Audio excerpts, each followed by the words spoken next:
Warahmatullahi wabarakatuh. Alhamdulillah, alhamdulillahilladzi ja'ala al-ilma taharatan lin-nufus wa nuran lil-basair wa hadiyan ilal jannah. Asyhadu an la ilaha illallah wahdahu la syarika lah wa asyhadu anna Muhammadan abduhu wa rasuluhu sahibul burhan. Allahumma shalli wa sallim ala rasulikal karim Muhammad sallallahu alaihi wasallam wa ala alihi wa ashabihi wa man tabi'ahu bi ihsanin ila yaumiddin. Summa amma ba'du. Puji dan syukur senantiasa dan tidak pernah bosan-bosannya kita panjatkan kehadiran Sang Maha Pencipta Allah Subhanahu wa Ta'ala, yang mana dengan limpahan karunia-Nya, rahmat-Nya, hidayahnya serta anugerahnya kepada kita semua, kita kembali masih diberi kesempatan, kesehatan dan usia panjang oleh Allah untuk sama-sama dan senantiasa mengabdikan diri kita di jalannya dengan menjalankan segala perintahnya dan menjauhi semua larangannya.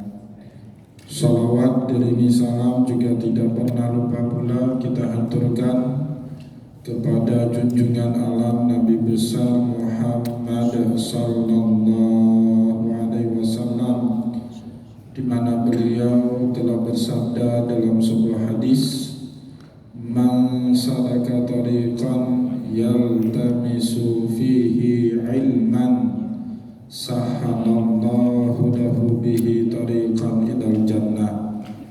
Barang siapa yang meniti satu jalan untuk menuntut ilmu agama Allah, maka niscaya Allah Subhanahu wa Ta'ala mudahkan baginya jalan menuju ke surganya Allah. Bapak Ibu kaum muslimin dan muslimat jamaah salat maghrib yang dimuliakan oleh Allah, mari pada kesempatan malam yang mulia ini, sambil kembali kita niat iktikaf di rumah Allah dan juga sambil kita menunggu datangnya pelaksanaan sholat isya berjamaah, mari sama-sama kita kembali melanjutkan pengajian tasawuf kita dengan kitab Ihya Ulumuddin karya Hujjatul Islam Imam Abu Hamid Muhammad bin Ahmad Al-Ghazali At-Tusi Asy-Syafi'i rahimahullahu ta'ala anhu. Dan insyaallah pada kesempatan malam ini kita kembali akan melanjutkan penjelasan Imam Al-Ghazali mengenai ciri daripada ulamaul akhirah. Salah satu cirinya yaitu ciri yang keempat ataupun yang kelima dari ulamaul akhirah, ayyakuna aksaru ihtimamihi bi'ilmil batini wa muraqabatil qalbi. Para ulama akhirat ini sibuknya, fokusnya hanya dalam menekuni ilmu-ilmu batin, ilmu untuk memperbaiki diri, ilmu untuk memperbaiki hati, wa muraqabatul qalbi, dan selalu mengawasi hatinya itu untuk tetap terpaut kepada Allah Subhanahu wa Ta'ala. Bapak Ibu yang dimuliakan oleh Allah, pada pertemuan terakhir yang lalu kita sudah membaca salah satu penjelasan yang dinukilkan kepada kita oleh Imam Al-Ghazali dari perkataan Imam Ali bin Abi Thalib radhiyallahu anhu mengenai sifat ulamaul akhirah yang sangat fokus membersihkan hati dan menekuni ilmu batin. Nah, di antaranya kata Imam Ali bin Abi Thalib, fi hadisin tawilin, dalam satu hadis yang sangat panjang, al-qulubu awiyatun, hatinya ulama itu seperti wadah, wa khairuha awaiha, dan bahkan sebaik-baiknya di wadah untuk ditampung adalah kalbu. Kalau ilmu kita wadah penampungnya akal, maka para wali, para nabi, tempat wadah penampungan ilmu mereka itu kalbu. Misalnya pada pertemuan yang lalu kita kasih contoh saat Allah Subhanahu wa taala menerangkan turunnya Al-Qur'an kepada Rasulullah, turunnya itu mengambil tempat dalam kalbunya Nabi. Wa innahu latanzilu rabbil alamin, sesungguhnya Al-Qur'an yang kita baca itu diturunkan oleh Tuhan yang telah menciptakan alam semesta.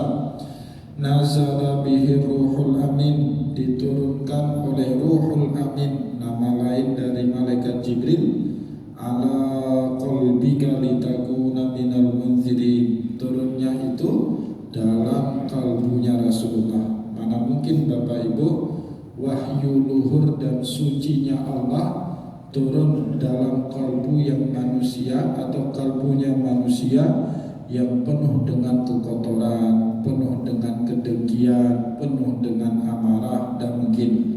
Nah, maka untuk memungkinkan wahyu itu turun bagi seorang nabi atau ilham turun bagi seorang wali, tidak ada pilihan lain kecuali mereka harus berkenan membersihkan kalbunya sebersih mungkin dari penyakit-penyakit yang menghinakan diri.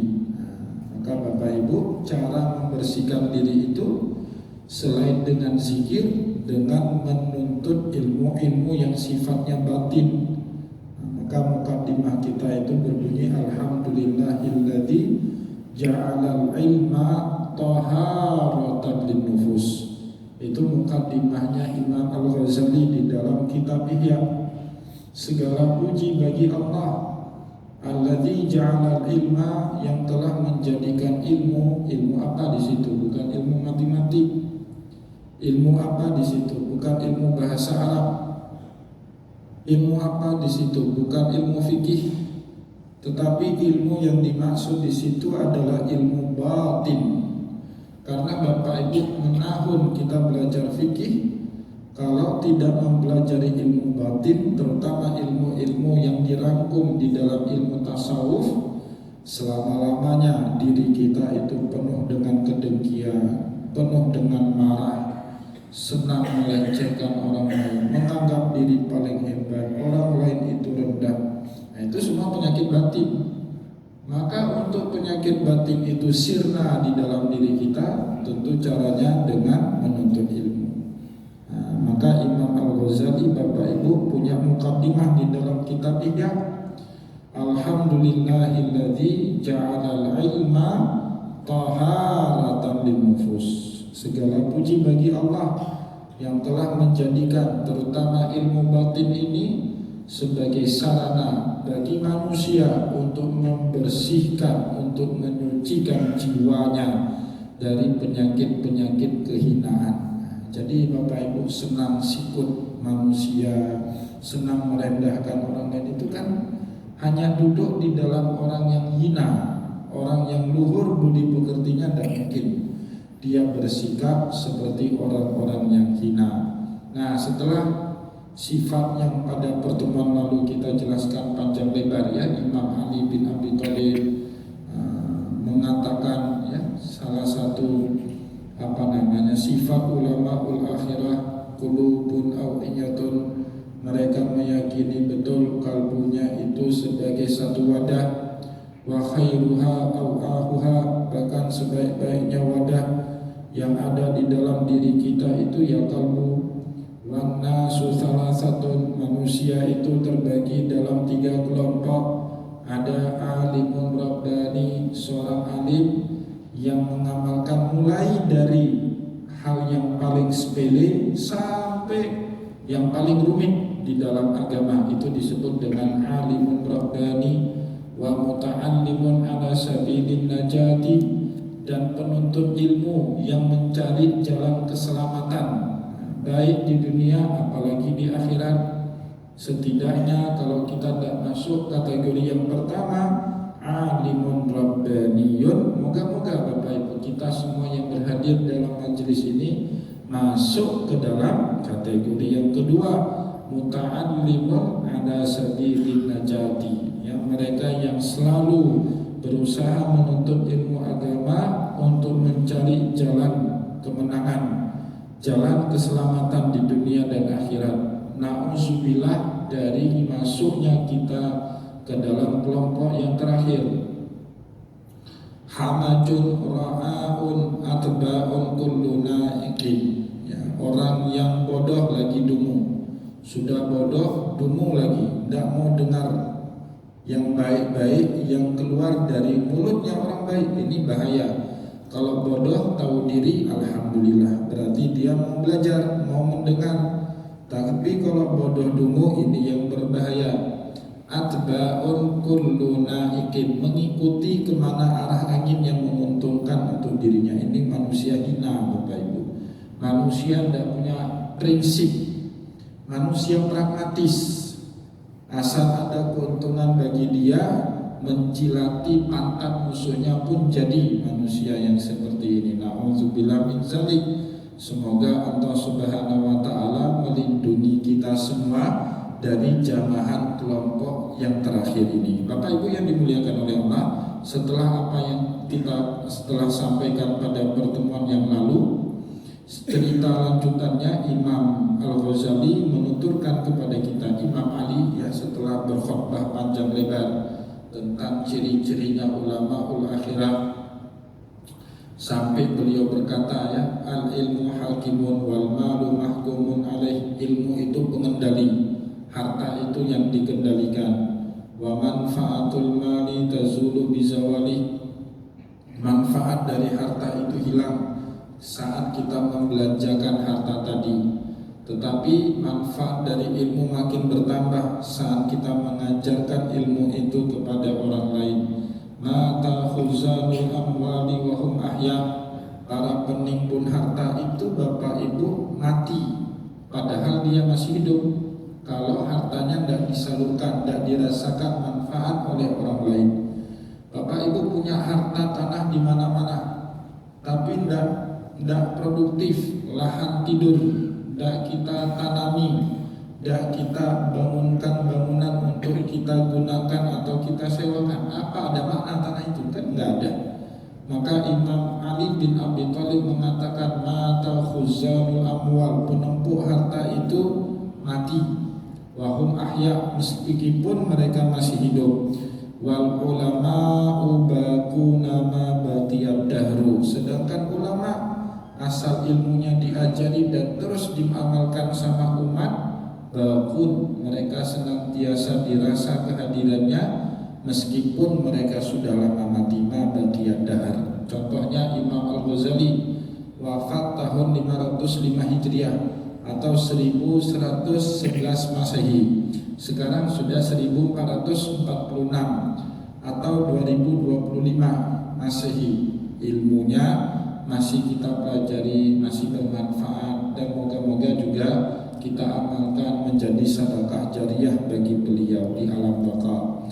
Bapak Ibu yang dimuliakan oleh Allah, kemudian kata Imam Al-Ghazali, Imam Ali bin Abi Thalib setelah berkata panjang lebar menyifati ulama ul akhirah, summa tanaffasa su'ada wa qala, beliau menyela nafasnya dalam-dalam.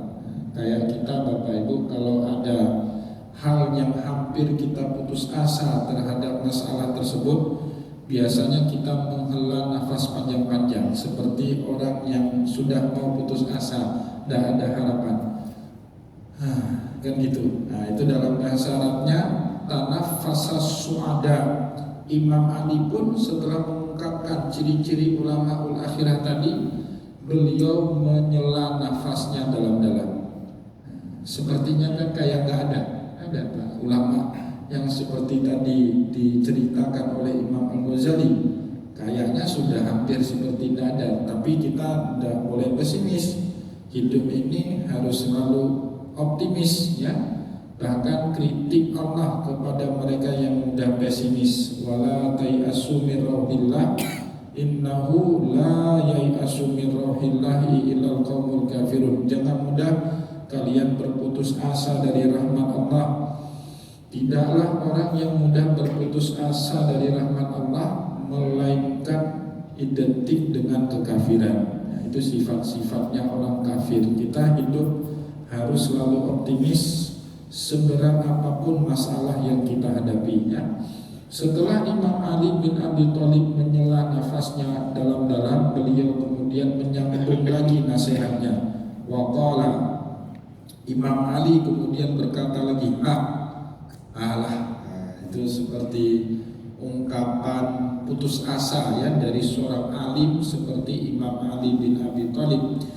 Innaha huna ilman jumman atau ilman jamman lau wajadtu lahu hamalatan. Sebenarnya di sini pun banyak ilmu. Seandainya saja ilmu itu dipikul oleh orang yang tepat. Jadi ilmu yang banyak Bapak Ibu, tapi dibawakan oleh orang yang tidak tepat, amburadul itu. Karena kan pembawa ilmu itu juga harus menjadi cerminan dari ilmu yang ia tulis atau ilmu yang disampaikan kepada orang lain. Nah, itu Bapak Ibu bedanya ilmu, ya, dengan orang jualan. Orang jualan itu tidak diminta teladannya. Customer, pelanggan kita, kalau Bapak Ibu berprofesi sebagai seorang pedagang, tidak pernah dituntut oleh pembeli kita untuk punya sikap seperti harga yang kita jual. Tidak pernah Bapak Ibu. Asal barangnya bagus, harganya murah, dia tidak peduli kita itu sholat apa enggak, ya kan? Buktinya apa? Banyak kan bapak-bapak belanja ke tokonya orang Cina, meskipun mereka tidak percaya bahkan kepada Tuhan yang esa, tapi asal barang yang dia jual berkualitas, harganya miring, bersaing, pasti kita beli, ya kan? Nah, itu ilmunya dagang. Tapi ilmu agama tidak bisa seperti itu. Seorang ulama itu harus sesuai dengan apa yang ia katakan. Maka sindirnya Imam Ali bin Abi Thalib kepada fenomena yang sudah terjadi bahkan di zaman itu, apalagi di zaman kita sekarang. Inna hahuna ilman jamman lau wajadtu lahu hamlatan. Di sini sebenarnya banyak ilmu. Seandainya saja pemikul pembawa ilmu itu tepat, hamil pembawa, ya, ilmu itu dibawa, dihamil, ya. Nah, dulu penghafal Al-Quran disebut hamalatul Quran, pemikul Al-Quran. Nah, jadi orang dulu nggak pernah nenteng Al-Quran, nggak pernah. Al-Quran ditenteng seperti ini kan nggak sopan. Al-Quran itu dipikul, didekap, itu bahasa agamanya hamalah. Nah, seandainya saja ilmu yang banyak ini dipikul oleh orang tepat, tetapi yang memikul ilmu ini bukan orang yang tepat, kata Imam Ali. Nah, maka oleh sebab itu beliau kemudian berkata lagi, bal ajidu taliban ghaira ma'munin yasta'milu alatad-din fi talabid dunya. Tapi faktanya, realitanya, aku menemukan kebalikannya. Ilmu banyak, pemikulnya tidaklah tepat. Yang aku temukan taliban ghaira ma'munin, penuntut ilmu itu tidak amanah, tidak bisa mengemban amanah ilmu supaya bisa menjaga sikap sebagaimana apa yang dia sampaikan kepada orang lain. Konsekuensinya orang yang memikul ilmu tidak tepat, yasta'milu alatad-dini fi talabid dunya. Agama atau instrumen agama itu dijadikan olehnya sebagai cara dia untuk memperoleh kedudukan dalam kehidupan dunia.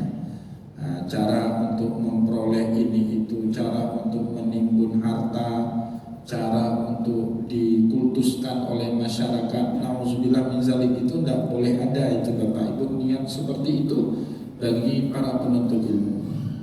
Nah, maka kadang-kadang Bapak Ibu, nauzubillah min zalik ya, tapi saya senang membaca tradisi-tradisi dalam agama lain. Ya, misalnya ini kan lagi baru-baru terpilih paus baru menggantikan paus lama yang sudah meninggal. Itu kadang-kadang kita kagum dengan gayanya kepausan itu. Seorang kardinal yang memilih paus, Bapak Ibu, ada 136. Itu mereka wajib menjalani sumpah. 3 sumpahnya. Itu sumpah Jesuit terhadap 3 kaul. Kaul yang pertama bersumpah untuk tidak menikah. Kalau ini umat Islam mundur dulu Pak. Apalagi kalau udah jadi ulama, wajib 4 itu misalnya. Jesuit itu, seorang Jesuit wajib bersumpah terhadap 3 kaul. Yang pertama bersumpah untuk tidak menikah karena khawatir dengan menikah itu tidak fokus dalam mengabdikan diri kepada Tuhan. Itu alasannya. Itu yang pertama. Yang kedua, sumpah juga kalau mereka akan terus mengabdi kepada Tuhan. Itu sumpah yang ketiga. Yang ketiga bersumpah untuk selalu hidup sederhana. Itu sumpahnya seorang Jesuit. Baru masuk ke dalam ruang tertutup, dikunci dari luar, namanya konklav, tempat pemilihan paus baru. Tidak boleh sedikit pun dinamika terjadi di dalam, bocor di luar. Kenapa? Sudah disumpah. Kalau kita Bapak Ibu pemilihan anggota MPU persis seperti pemilihan anggota partai politik. Lobby sana, lobby sini, telepon ini, telepon itu. Fitnah sana, fitnah sini, ya. Masukin lagi ke berita oleh ulama itu berselingkuh, macam lah. Itu nasib tragis umatnya Nabi Muhammad. Coba lihat itu orang Kristen baru terpilih paus baru, nyaris tidak ada dinamika apapun, Bapak. Tenang sekali, tidak ada ria. Maka Imam Ali bin Abi Thalib, Bapak Ibu, kegelisahannya hari ini mungkin sama-sama kita rasakan itu sudah terlebih dahulu dirasakan semenjak dulu oleh Imam Ali bin Abi Thalib. Sambil dia menyela nafas panjang, beliau berkata, bal ajidu taliban, tetapi yang saya temukan sebaliknya, talib penuntut ilmu ghaira ma'munin, tidak amanah, yastamilu alatad din fi talabi dunya, menggunakan segala macam instrumen agama untuk mencari kehidupan dunianya. Wa yastatilu bi ni'amillahi ala awliyaihi, bahkan mereka berusaha mamer nikmat yang Allah beri kepada mereka di hadapan para walinya Allah, di hadapan orang-orang soleh. Pamer, pamer kemampuan, merasa diri hebat di depan awam saja tidak boleh. Apalagi kalau kita mamer ini itu di depan para walinya Allah yang soleh, itu kualat kita itu. Cari masalah itu kan jelas hadis Nabi Muhammad, man adali waliyan faqad adzantuhu bil harb, barang siapa yang macam-macam dengan waliku, kata Allah, aku umumkan dia perang di dunia dan di akhirat. Maka Bapak Ibu coba perhatikan dalam sejarah, kita banyak mengaji sirah nabawiyah. Di Oman kita ngaji sirah nabawiyah, di Masjid Lambu kita ngaji sirah nabawiyah. Kita sudah banyak baca kisah, Pak. Tidak ada satupun orang yang berusaha menyakiti Nabi pasti akhir hidupnya tragis kan? Abu Lahab tragis sekali akhir hidupnya, Abu Jahal tragis nasib akhir hidupnya. Begitu juga orang yang mamer, sok-sokan, gaya-gayaan, apalagi sampai menyakiti para kekasihnya Allah. Nauzubillah min zalik, hidupnya pasti tragis. Bapak Ibu bisa lihat orang yang macam-macam dengan amanah, apalagi dengan ilmu, ya, nasibnya tragis-tragis semua, Pak. Nggak sakit di dunia, disiksa di akhirat, bahkan dinampakkan su'ul khotimahnya oleh Allah. Nauzubillah. Jangan macam-macam, apalagi kalau amanah sumpah, Pak. Sudah taruh Al-Quran di atas kepala, ya itu ngeri. Wa yustadharu bi hujajihi ala khalqihi. Orang ini ya, yang gak amanah dengan ilmunya, pamer hujah, pamer argumentasi ala khalqihi di hadapan khalayak ramai, di depan para walinya Allah menyombongkan diri di depan khalayak ramai. beradu argumen. Nah, itu cara ciri-ciri orang gak amanah dengan ilmunya. Pakai ilmu untuk mencari tujuan dunia, penantang-penenteng dengan ilmunya itu. Au munqadan li ahlil haq, atau sebaliknya dia mau kelihatan taat di hadapan orang-orang yang taat, di ahlil haq, orang yang benar. Dia mau taat, mau tunduk, tapi nampaknya taat padahal enggak. Buktinya apa? Lakin yang zarimu asyakku fi qalbihi bi awwali aridin min syubhatin la basirata lahu. Langsung muncul ragu-ragu, keraguan fi qalbihi, di dalam kalbunya, bi awwali aridin min syubhatin. Ketika dia melihat sesuatu yang menurut dia tidak benar. Jadi Bapak Ibu, kita ini kan ciri ulama akhirat sebelumnya apa? Adamu musari'atil fatwa, tidak tergesa-gesa dalam menghakimi orang lain dengan fatwa. Itu ciri-ciri orang soleh. Lihat orang kayaknya dia salah, boleh langsung kita tegur sampai kita benar-benar tahu apa yang sebenarnya dilakukan oleh orang itu. Itu ciri-cirinya orang soleh. Tapi kalau ada orang yang kayaknya soleh, kayaknya soleh beda dengan benar-benar soleh. Kayaknya soleh Pak, ketika dia melihat sesuatu yang menurut dia salah, main hantam aja, nggak peduli dia orang lain malu apa enggak, di depan orang banyak, haikal orang. Itu orang yang kayaknya soleh, padahal enggak. Kalau orang soleh pasti nggak seperti itu. Kalau orang soleh pasti dia cari tahu dulu apa yang menyebabkan ini orang melakukan ini itu. Para sahabat Nabi Pak itu kadang-kadang kan melihat hal-hal aneh, hal-hal unik yang dilakukan oleh Rasulullah. Apa mereka langsung menghakimi Nabi, suudon sama Rasulullah? Enggak. Mereka teliti dulu, tanya dulu, dengan sopan dan santun mereka konfirmasi kepada Rasulullah kenapa ini, kenapa itu. Pernah Bapak Ibu Nabi Muhammad SAW sholat duhur 4 yang seharusnya 4 rakaat, dia kerjakan hari itu 2 rakaat. Apa sahabat menghakimi Nabi? Wah, ini Nabi bid'ah, buat sesuatu yang belum. Sahabat tanya dulu, ya Rasulullah, nasita antusirati sholat. Wahai Rasulullah, tadi sholatnya 2 itu lupa atau karena qasar? Tanya dulu, konfirmasi dulu, tabayun dulu. Jangan langsung ragu-ragu, ini kok lain ini orang. Nah, boleh itu Pak. Orang yang gampang curigaan kepada orang lain, handidu penyakit, handidu sifat soleh barunya. Duduk Pak. Misalnya, mohon maaf ini dalam dunia politik kan penuh curiga. Tuh banyak kayak kumpul. Padahal orang ngumpul-ngumpul makan-makan Pak. Yang kayak itu gerakannya yang udah dalam gitu. Gampang curiga Pak. Itu nggak duduk sifat soleh di dalam orang yang berpolitik. Susah Pak. Orang yang senang curiga, bawaannya curiga terus. Kirim intelijen. Kira-kira mereka itu duduk situ ngomongin apa?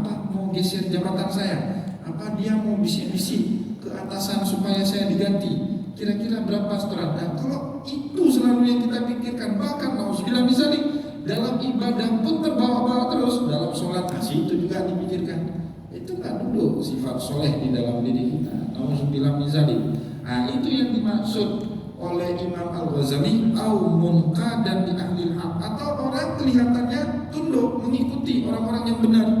Lakinna yang zari'u asyaqu fi qalbihi bi awwali aridin min syubhatin. Tetapi langsung tertanam rasa ragu-ragu, penuh was-was, penuh curiga fi qalbihi, di dalam hatinya, bi awwali aridin min syubhatin, pada saat dia melihat hal-hal yang remah-remah, yang aneh-aneh. Ya, la basirata lahu, karena kependekan ilmunya, karena ketidaktahuannya. Maka kita disuruh cari tahu dulu Pak. Jangan mudah menghakimi orang itu. La basirata lahu itu sebab karena dia tidak punya ilmu, mudah sekali menyalahkan orang lain. La dzaka wala dzaka. Enggak, yang pertama ilmu banyak tetapi tidak amanah dalam memikulnya. Dipikul ilmu itu untuk mencari kepentingan dunia, atau orang kelihatannya taat mengikuti orang yang benar, tetapi di dalam hatinya sebenarnya kotor, penuh curiga sama orang lain. Apalagi kalau melihat hal-hal yang dia anggap salah, padahal belum tentu salah. Lada walada kanda yang pertama maupun yang kedua, kata Imam Ali bin Abi Thalib, au manhu man billadati salsalal qiyadi fi talabi syahwat. Atau orang sekarang banyak juga manhuman, terobsesi billadati dengan kelezatan duniawi, salsal qiyadi bahkan menundukkan diri fi talabi syahwat, dalam mengikuti syahwat. Orang yang syahwatnya sudah menguasai diri, itu hilang rasional dia. Akal sehat dia itu hilang. Kalau syahwatnya sudah menguasai pikiran jernih dia, itu hilang. Dia nggak mikir panjang. Kalau dia itu tokoh, kalau dia itu panutan, tapi senang sama santrinya, santriwatinya, diperkosanya santriwati, itu kan orang yang dikuasai syahwat. Nauzubillah min dzalik. Bukan maksud hati menjelekkan ini, tapi kan betapa banyak Pak kasus di daya-daya kita itu, pelecehan seksual, guru buntingin santriwatinya, ya kan, tempuk sodomi santrinya, sodomi bahkan Pak, sesama jenis, terjadi itu. Berapa minggu yang lalu saya duduk dengan salah satu petinggi di Polda, 2 bulan beliau itu duduk ngobrol lama. Cerita beliau sebenarnya banyak Pak Ustaz, tapi dalam urusan seperti itu biasanya didiamin, takut malu tengkuk pesantrennya. Itu kan banyak Pak yang gitu-gitu ya. Orang seperti itu kata Imam Al-Ghazali, manhuman bilazati salsal qiyadi fi talabi syahwat. Dia sudah tenggelam ya dengan kelezatan duniawi, sehingga tunduk dirinya itu fitolabi syahwat, dalam mencari atau memuaskan hawa nafsu syahwatnya. Au ma'ura bi jam'il amwali wal idkhari, atau terlena dia dalam mengumpulkan dan menimbun harta. Itu juga kejar terus harta. Tiba-tiba mati, hartanya siapa yang ambil manfaat? Anak, kalau ada anak. Kalau nggak ada, walinya Pak, lambung-lambung rupiah adiknya. Adiknya malas-malasan tidur, alhamdulillah tiba-tiba dapat duit runtuh. Terima kasih abangku yang sudah capek-capek bekerja. Kemudian hartanya dinikmati sama adiknya kan. Satu kali aja dia baca doa sama bapaknya waktu sholat jenazah. Setelah itu nasian manusia terlupakan, tidak pernah lagi diziarahi kuburnya. Mau kita gitu Mbak? Kan enggak. Maka pada pertemuan yang lalu kita juga mengatakan itu, perkataan Imam Al-Ghazali di tempat yang lain. Harta itu budak yang baik, tapi tuan yang buruk. Harta itu kalau kita pakai untuk budak kita, bagus sekali Pak. Kita jadikan dia budak kita. Artinya harta itu harus bisa melayani kebutuhan kita. Kita pengen umrah, punya harta, bagus. Kita bahkan pengen haji, masa tunggu terlalu lama, naik haji plus langsung, bagus. Nah, harta itu jadi budak itu, jadi yang kita yang mengendalikan. Kita mau sekolahkan anak ke sekolah terbaik, tapi SPP-nya mahal, tapi kita punya duit, nah itu harta jadi budak, bagus. Ya, oh ada masjid, ada panti yatim piatu butuh bantuan, nah, kita berikan, nah itu harta kita yang kendalikan, dia jadi budak. Maka kata Imam Al-Ghazali, harta itu adalah budak yang baik, tapi tuan yang buruk. Kalau harta yang ngatur kita itu yang baik, kau cari aku, itu kan kita jadi budaknya harta. Harta itu jadi tuan kita, itu yang buruk Bapak Ibu. Kita terus diperbudak asal harta itu dia tuan yang buruk, tapi dia budak yang baik. Kita jadikan harta budak enggak apa-apa, yang jangan dia jadi tuan kita ya.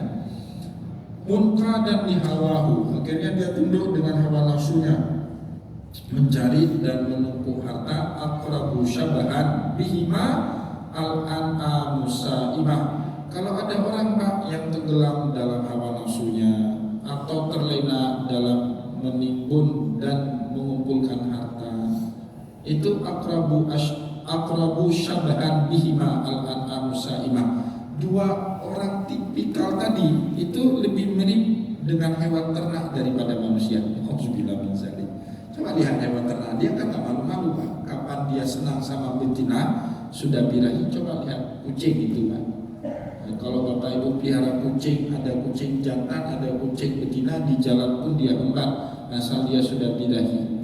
Kalau ada manusia seperti itu kan miripnya dengan hewan itu ya. Ada hewan itu Pak, saya karena anak saya sering lihat itu media sosial kucing, saya sering pantau jadi saya lihat ada kucing Pak, kucing itu tidur dikasih bau ikan, bangun langsung makan dia, nggak ada loading langsung. Kalau kita kan bangun perenggangan dulu, loading dulu ya kan. Duduk dulu, cuci muka dulu, sikat gigi dulu, baru selera makan, baru sembuh selera makan kita.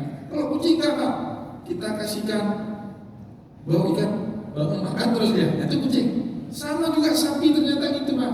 Coba makan yang paling suka sapi itu apa? Ampas tahu kan? Ampas tempe tahu itu senang sekali itu sapi itu. Nah, dia lagi tidur, kita bawa ampas tahu, langsung menjulur lidahnya itu Pak. Manusia kalau ada itu cium bau duit dolar, nah langsung bangun. Tapi ketika azan, hayya ala sholah, hayya ala falah, as-sholatu khairum minan naum, itu an'am, binatang ternak yang kebetulan tidur dalam kamar kita.